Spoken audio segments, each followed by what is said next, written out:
মই আগতেও কৈ আহিছোঁ যে শ্ৰীমন্ত শংকৰদেৱ মাধৱদেৱ দুয়োজনা গুৰু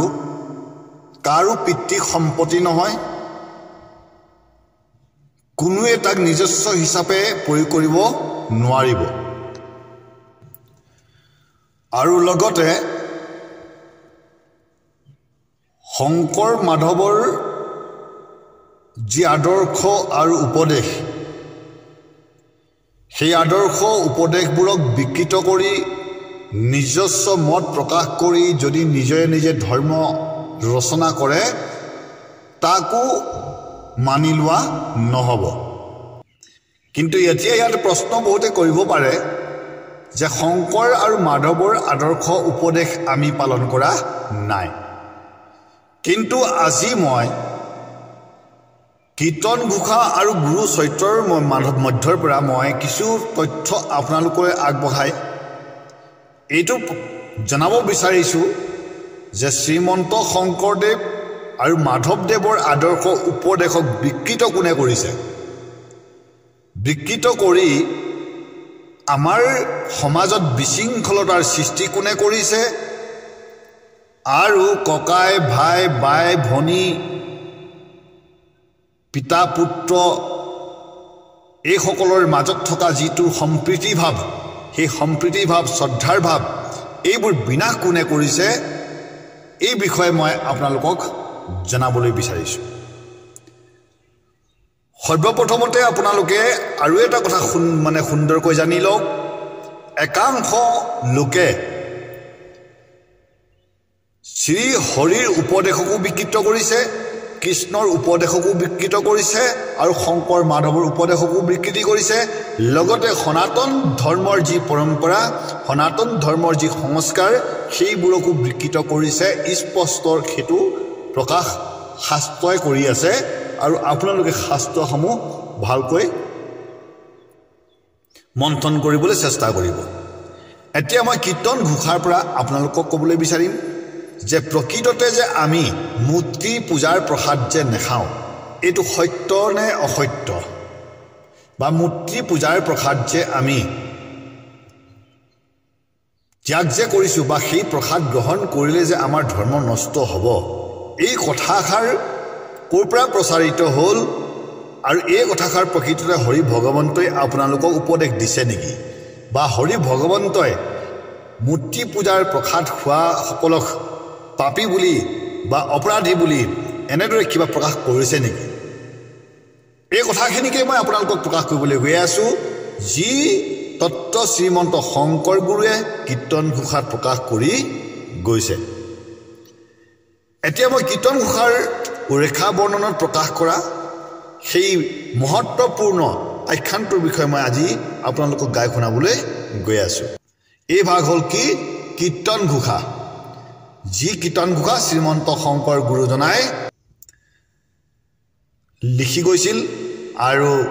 শ্ৰীমন্ত শংকৰ গুৰুজনাই ৰচনা কৰিছিল। এতিয়া মই সেই বিষয়ে আপোনালোকক প্ৰকাশ কৰিবলৈ গৈ আছোঁ। কীৰ্তন ঘোষাত প্ৰকাশ কৰা এই আখ্যানটো পূৰ্বত শ্ৰীহৰি ভগৱন্তই মা মহালক্ষ্মীক শুনাইছিল, আৰু তাৰপিছত প্ৰজাপতি ব্ৰহ্মাক শুনাইছিল, আৰু সেই এতিয়া বৰ্তমান আমি মহান পবিত্ৰ আখ্যানটো কাৰ মুখে শুনি আছোঁ? শ্ৰীমন্ত শংকৰ গুৰুজনাৰ মুখে আমি এতিয়া শুনিবলৈ পাম। আহক এতিয়া তাত কি লিখিছে আমি এই বিষয়ে জানিবলৈ চেষ্টা কৰোঁ। এই আখ্যানটোত কৈছে, পূৰ্বত শ্ৰীহৰি ভগৱন্তৰ মহাক্ষেত্ৰ আছিল। সেই মহাক্ষেত্ৰত এটা দিব্য দৌল আছিল। দিব্য দৌলৰ ভিতৰত শ্ৰীহৰি ভগৱন্তৰ প্ৰতিমা প্ৰতিষ্ঠা কৰা আছিল, আৰু সেই প্ৰতিমাটোৰ বিষয়ে শ্ৰীহৰি ভগৱন্তই এনেদৰে প্ৰকাশ কৰিছে, শুনিব। এই ৰাম দিব্য দৌল আছে তাৰ কি কৈবো মহিমা, বদুজ্জৰ আছে তাত আমাৰ প্ৰতিমা অপ্ৰয়াসে তাকে চাই পাৱে মহোদয় পাপী সবু চলি যায় বিষ্ণুৰ নীলয় সেই দিব্য দৌলত পৰমেশ্বৰ শ্ৰী হৰি ভগৱন্তৰ এটা প্ৰতিমা আছিল সেই প্ৰতিমাৰ মহিমা বৰ্ণন কৰি শেষ কৰিব নোৱাৰি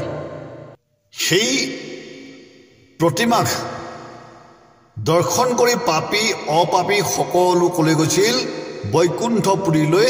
গমন কৰিছিল শ্ৰী হৰি ভগৱন্তৰ চৰণ প্ৰাপ্ত কৰিছিল তাৰপিছত জন্মজাই কি কৰিলে এতিয়া সুধিব এ ৰাম হেন দেখি যমৰাজা কৰিলা গমন বতৰ নিকটে মোক পাইলা দৰ্শন প্ৰণামী আশিৰে বুলি লন্ত স্তুতি বাণী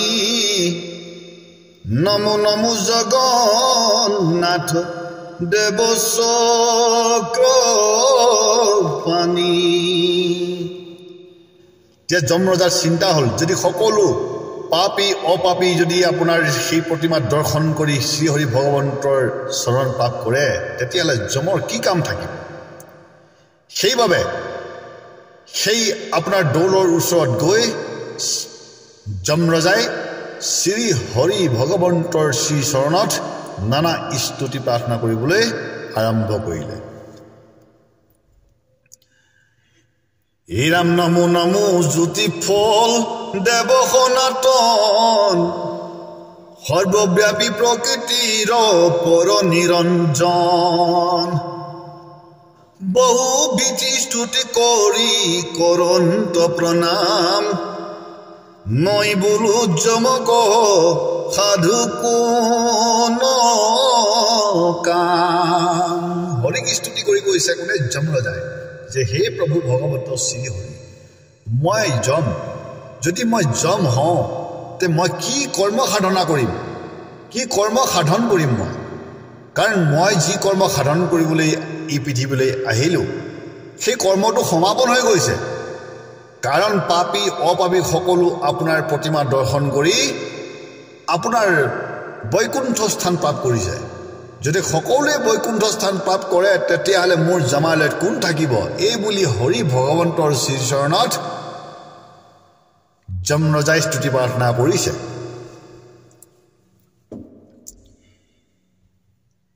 হে ৰাম মোৰ অধিকাৰ ভৈল সকলে লুপুত হেন জানি প্ৰতিমাক কৰিও গুপুত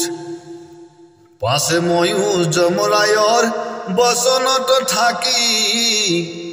পুতি থৈলো প্ৰতিমাক বালুকায়ে ঢাকি যমৰাজা কি কৰিছে তেনেদৰে নানা স্তুতি প্ৰাৰ্থনা কৰিছে কৰি পেলাই শ্ৰী হৰি ভগৱন্তক কৈছে যে হে প্ৰভু ভগৱন্ত হৰি মোৰ সকলো অধিকাৰ কি হৈ গ'ল লুপ্ত হৈ গ'ল মোৰ কোনো অধিকাৰেই নাইকিয়া হৈ গ'ল গতিকে হে ভগৱন্ত শ্ৰী হৰি আপুনি নিজৰ প্ৰতিমাটোক কি কৰক লুকুৱাই থৈ দিয়ক গুপুত কৰক আপুনি যদি আপুনি সেই মূৰ্তিটো বা সেই প্ৰতিমাটো গুপুত যদি নকৰে তেতিয়াহ'লে পাপী অপাপী সকলো বৈকুণ্ঠলৈ গুচি যাব আৰু মোৰ জমালয়ত কোনো নেথাকিব এই বুলি যমৰাজাই শ্ৰী হৰি ভগৱন্তৰ চৰণত নানা স্তুতি প্ৰাৰ্থনা কৰাৰ বাবে হৰি ভগৱন্তে কি কৈছে যে পাছে ময়ো যমৰায়ৰ বচনত থাকি পুতি থৈলো প্ৰতিমাক বালুকাই থাকি সেই যমৰায়ৰ বচনত আপোনাৰ কি হ'ল শ্ৰী হৰি ভগৱন্তই নিজৰ প্ৰতিমাটোক লুকুৱাই থৈ দিলে কিন্তু সেই প্ৰতিমাটো আকৌ পুনৰ কেনেদৰে আপোনাৰ জগন্নাথপুৰীত স্থিতি হ'ল সেই বিষয়ে শ্ৰী হৰি ভগৱন্তই পুনৰ প্ৰকাশ কৰিছে কি বুলি শুনিব এ ৰাম পাছে ইন্দ্ৰ দুম্ন তৈতে অশ্বমেধ যজি কৃষ্ণ বলভদ্ৰ সুভদ্ৰাৰ মূৰ্তি সাজি দিব দৌল বান্ধি যেন মতে পুঁজি লন্ত লক্ষ্মী কহিলা হৰি সকল বিতান্ত পিছত পুনৰ সেই আপোনাৰ স্থানত পুৰি কি কৰিলে ইন্দ্ৰদ্যুম্ন ৰজাই অশ্বমেধ যজন কৰি শ্ৰীহৰি ভগৱন্তৰ মূৰ্তি পুনৰ তাত কি কৰিলে আপোনাৰ স্থাপনা কৰিলে এতিয়া সেই মূৰ্তিটো যিয়ে দৰ্শন কৰিছিল সেয়ে আপোনাক সেই পাপী হওক অপাপী হওক কলৈ গৈছিল বৈকুণ্ঠপুৰীলৈ গমন কৰিছিল তেতিয়াহ'লে মূৰ্তিৰ মহিমা কিমান এটা বিশাল আছিল এই বিষয়ে শ্ৰীহৰি ভগৱন্তই নিজে প্ৰকাশ কৰিছে আৰু হৰি ভগৱন্তই এইটোও প্ৰকাশ কৰিছে যে পূৰ্বত মই যি মূৰ্তি আপোনাৰ গুপুত কৰিছিলোঁ সেই মূৰ্তি পুনৰ ইন্দ্ৰদ্যুম্ন ৰজাই কি কৰিলে আপোনাৰ জগন্নাথপুৰীত স্থাপনা কৰিলে বুলি প্ৰকাশ কৰিছে কিন্তু সেই যে মূৰ্তিটো ইন্দ্ৰদ্যুম্ন ৰজাই স্থাপনা যে কৰিল বা প্ৰতিষ্ঠা যে কৰিল কাৰ আজ্ঞাত কৰিছিল শ্ৰী হৰি ভগৱন্তৰ আজ্ঞাত শ্ৰী হৰি ভগৱন্তই সেই মূৰ্তি পুনৰ স্থাপনা কৰিবৰ বাবে আজ্ঞা প্ৰদান কৰিছিল সেই কথাখিনি আকৌ আমাক ইয়াত মানে আপোনাৰ প্ৰকাশ কৰিছে মূৰ্তিটো সাজিবলৈ দিছিল কোনে শ্ৰী হৰি ভগৱন্তই কাক বিশ্বকৰ্মাক এয়া শুনি ইয়াত কৈছে হে ৰাম পাছে বিশ্বকৰ্মা কবুলিলা হৰি বাণী সাজি তিনি প্ৰতিমা এখনে দিও আনি কৃষ্ণ বলুভদ্ৰ আৰু সুভদ্ৰা ভগিনী যাৰ যেনে লক্ষণ নিৰ্মিয়ো ভিনী ভিনী শুনি বিপৰূপী বিশ্বকৰ্মা গৈলা লৰি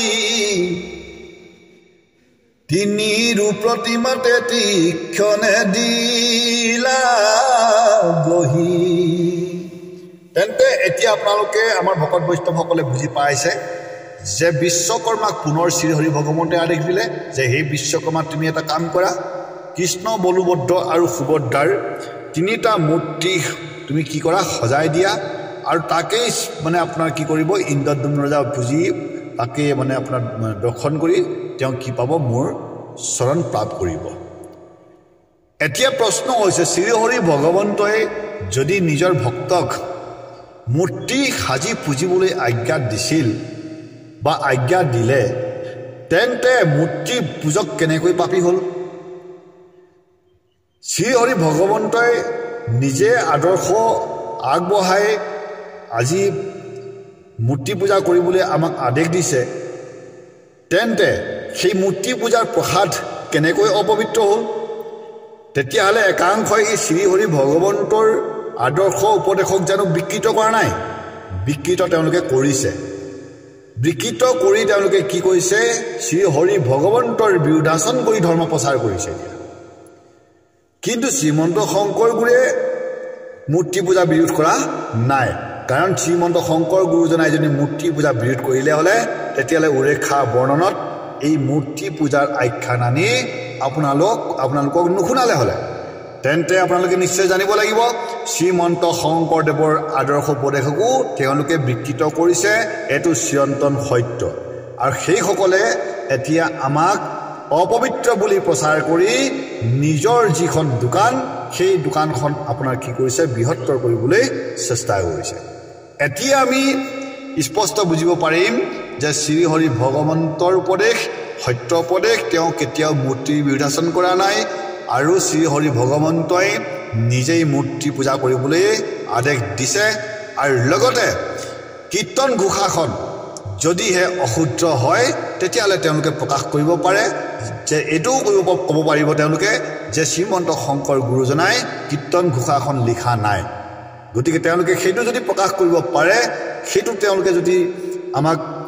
বুজাই দিব পাৰে তেতিয়াহ'লে আমি বুজি ল'ম যে শ্ৰীমন্ত শংকৰ গুৰুজনাৰ আদৰ্শ নহয় কিন্তু এতিয়া আমি স্পষ্ট হিচাপে এইটোহে বুজিম যে শ্ৰীমন্ত শংকৰদেৱৰ আৰু মাধৱৰ আদৰ্শক একাংশই বিকৃত কৰি আজি আমাৰ সমাজ ব্যৱস্থাটো বিনষ্ট কৰিছে এতিয়া আহক শ্ৰীমন্ত শংকৰ গুৰুজনাই মূৰ্তি পূজা কৰিছিল নে নাই আমি এতিয়া তালৈ যাওঁ এই ভাগ হ'ল এতিয়া আপোনাৰ কি গুৰু চৰিত্ৰ এতিয়া আপোনালোকে গুৰু চৰিত্ৰ ভাগকো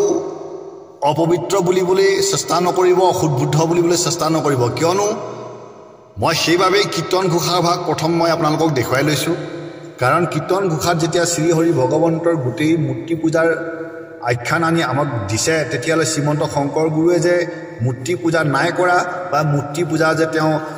মানে আপোনাৰ বিৰোধাচন কৰিছে এইটো সত্য নহয় এতিয়া আহক এই গুৰু চৰিত্ৰৰ তৃতীয় খণ্ডত কি বুলি কৈছে শ্ৰীমন্ত শংকৰদেৱৰ বিষয়ে আহক ইয়াত কৈছে এ ৰাম শংকৰে কীৰ্তন ঘৰ সাজিবাক লৈলা বিধি বান্ধিবাক লাগি সমস্তে আহিলা আপুনি শংকৰে পাছে কুৰক ধৰিলা পৃথিৱীত চতুৰ্ভুজ মূৰ্তি দেখিলা শংকৰদেৱে কি কৰিছিল কীৰ্তন ঘৰ সজাবলৈ বাবে মানে তেওঁ কি কৰিছিল ভেটি মাটি কাটিছিল ভেটি মাটি কাটোতেই তেতিয়া শংকৰে কি দেখিলে এটা চতুৰ্ভুজৰ মূৰ্তি দেখিলে চতুৰ্ভুজৰ মূৰ্তি দেখি তেওঁ মানে চিন্তা কৰিলে যে পৰম ঈশ্বৰ ভগৱন্তৰ মূৰ্তি এই বুলি তেওঁ কি কৰিছে আপোনাৰ মূৰ্তিটো ধৰিবলৈ গৈছে কৈছে এ ৰাম কুৰু এৰি শংকৰেও মূৰ্তিক ধৰিলা দেখিয়া মনত বৰ হৰি সমিলিলা ঐৰাম শিলৰ প্ৰতিমা খান কলা আতিশয় চিকমি কৰে গাঁও অধিক শুভয় আৰু সেই শিলৰ প্ৰতিমাটো কি আছিল কলা বৰণৰ আছিল আৰু চিকমিকাই আছিল এতিয়া আপোনালোকে নিশ্চয় বুজি পাইছে যে শ্ৰীমন্ত শংকৰদেৱে চতুৰ্ভুজৰ মূৰ্তি পাইছিল আৰু এই চতুৰ্ভুজৰ মূৰ্তিটো শ্ৰীমন্ত শংকৰদেৱে দৌলত স্থাপনা কৰিছিল এই আপোনাৰ গুৰু চৰিত্ৰতে প্ৰকাশ আছে ভিডিঅ'টো দীঘল হ'ব বাবেই মই সম্পূৰ্ণ আপোনালোকক দেখাব পৰা নাই কিন্তু আপোনালোকে ইয়াতে অনুভৱ কৰিব পাৰিব যে এই মূৰ্তি শ্ৰীমন্ত শংকৰদেৱে ক'ত কৰিছিল আপোনাৰ দৌলত স্থাপনা কৰিছিল এতিয়া আপোনালোকে এটা কথা এতিয়া মানে জানিবলৈ চেষ্টা কৰিব যে সেই মূৰ্তিটিলৈ সেই স্থাপনা কৰি শ্ৰীমন্ত শংকৰদেৱে কি কি কৰিছিল এতিয়া আমি তালৈ গৈ আছোঁ ইয়াত কৈছে এই ৰাম সবে হন্তে খেলে ফাগু হৰহিত মনে কান্ধত কৰিয়া মূৰ্তি ফুৰাই থানে থানে এই মতে প্ৰতিমাক আনন্দে ফুৰাই মন্দিৰক লাগি পাছে মূৰ্তি লৈ যায় এক মানে আপোনাৰ কি কৈছে শ্ৰীমন্ত শংকৰদেৱে ভকতগণক লৈ ফাগু খেলিছে ফাগু খেলি সেই মূৰ্তি আপোনাৰ কান্ধত উঠাই লৈ আপোনাৰ কি কৰিছে ঠায়ে ঠায়ে ঘূৰাই লৈ ফুৰিছে তাৰপৰা গৃহত গৈছে গৃহত আপোনাৰ গৈ পূজা অৰ্চন বন্দন কৰিছে এনেদৰে মানে আপোনাৰ শ্ৰৱণ কীৰ্তন কৰি আকৌ সেই মূৰ্তি আকৌ কলিলৈ আহে দৌলত আনি স্থাপনা কৰে তেওঁলোকে তেনেদৰে আপোনাৰ ধাৰ্মিক অনুষ্ঠানবিলাক শ্ৰীমন্ত শংকৰদেৱ আৰু ভকতবৃন্দই কৰিছিল এতিয়া আকৌ কৈছে এই ৰাম গৃহ কণিবাৰ পাছে গীত ধৰি লন্ত আপুনি শংকৰদেৱে বাজনা বজান্ত বহুতৰ লোকে ধৰি দ্বাৰ হেম্পচয় গায়ন সকলে গীত কীৰ্তননে ৰয় সকলোৱে আপোনাৰ শ্ৰৱণ কীৰ্তন কৰিছে গায়নে গাইছে বায়নে বজাইছে শ্ৰীমন্ত শংকৰদেৱেও আপোনাৰ বাজাবিলাক বজাবলৈ আৰম্ভ কৰিছে আনন্দত এতিয়া আপোনালোকে চিন্তা কৰক শ্ৰীমন্ত শংকৰদেৱে এনেদৰে পূৰ্বত দৌলত মূৰ্তি স্থাপনা কৰিছিল মূৰ্তি স্থাপনা কৰি শ্ৰীমন্ত শংকৰ গুৰুৱে কি কৰিছিল ঠায়ে ঠায়ে আপোনাৰ শ্ৰৱণ কীৰ্তন কৰিছিল এইটো স্পষ্ট হিচাপে প্ৰকাশ আছে আৰু এইটো অশুদ্ধ হ'ব নোৱাৰে কিয়নো আপোনাক পূৰ্বতেই মই কীৰ্তন ঘোষা ভাগ দেখুৱাই দিছোঁ যে তাতো শ্ৰীহৰি ভগৱন্তই মূৰ্তি পূজা কৰিবলৈ বাবে আদৰ্শ বা উপদেশ আমাক প্ৰদান কৰি গৈছে তেন্তে এইটো কেতিয়াও অসত্য হ'ব নোৱাৰে গতিকে আপোনাসবক মই আজি পুনৰ এটা কথা ক'বলৈ আগবাঢ়িছোঁ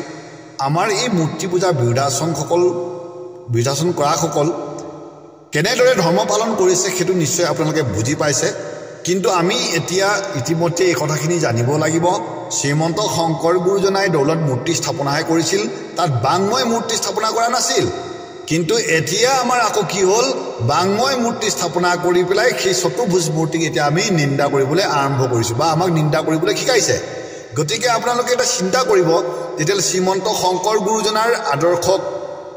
বিকৃত কৰা নাইনে এই কথাটো এতিয়া আপোনালোকে নিজেই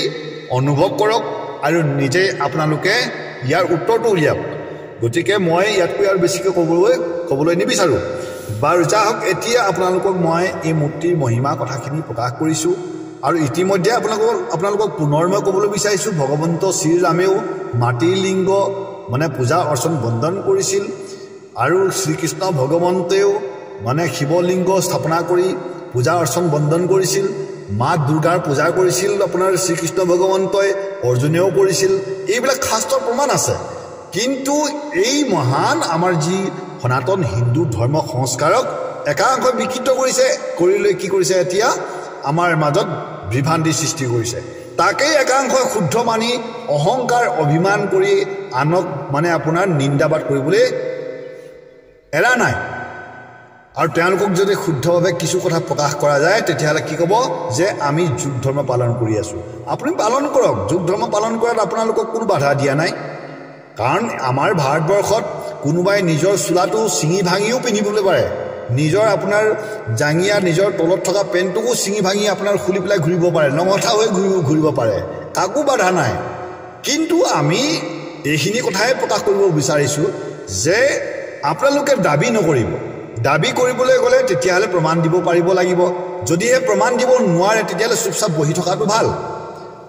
মৌনতা অৱলম্বন কৰক আপোনালোকে কিন্তু আপোনালোকে মৌনতা অৱলম্বনো নকৰে আৰু প্ৰমাণ দিলে প্ৰমাণ ল'বও নিবিচাৰে তেনেকৈ কেনেকৈ হ'ব বাৰু এই কথাখিনিতো আপোনালোকে নিজে বুজিব লাগিব নহয় জানো গতিকে মই আপোনালোকক ক'বলৈ বিচাৰিছোঁ আমাৰ ভকতবৃন্দকো ক'ব বিচাৰিছোঁ যে শ্ৰীমন্ত শংকৰ গুৰু মাধৱদেৱে আমাৰ যি আদৰ্শ ধৰ্ম প্ৰচাৰ কৰিছিল তেওঁলোকে মূৰ্তিৰ বিৰোধাচৰণ কৰা নাছিল বৈদিক ধৰ্মৰ বিৰোধাচৰণ কৰা নাছিল তেওঁলোকে সেই মূৰ্তি পূজা অৰ্চন বৰ্ধন কৰি বৈদিক ধৰ্ম নীতি নিয়মৰ মতেই শ্ৰৱণ কীৰ্তন মানে তেওঁলোকে কৰিছিল এই কথাটো স্পষ্ট সত্য আৰু শুদ্ধ এতিয়া মই আপোনালোকক পুনৰ এতিয়া ক'বলৈ গৈছোঁ আমাৰ বৰ্তমানে আকৌ এটা সমাজত চলি আছে কি যে তুলসী পত্ৰ লগাব নালাগে ফুল পুষ্প লগাব নালাগে সেইবিলাক আমি লৈ পেলাই পূজা নকৰোঁ সেইবিলাক লৈ পেলাই আমি কৰ্ম নকৰোঁ আৰু সেই ফুল পুষ্প লগোৱা যদি পূজাৰ প্ৰসাদ খোৱা হ'ল তেতিয়াহ'লে আকৌ ধৰ্ম নষ্ট হ'ব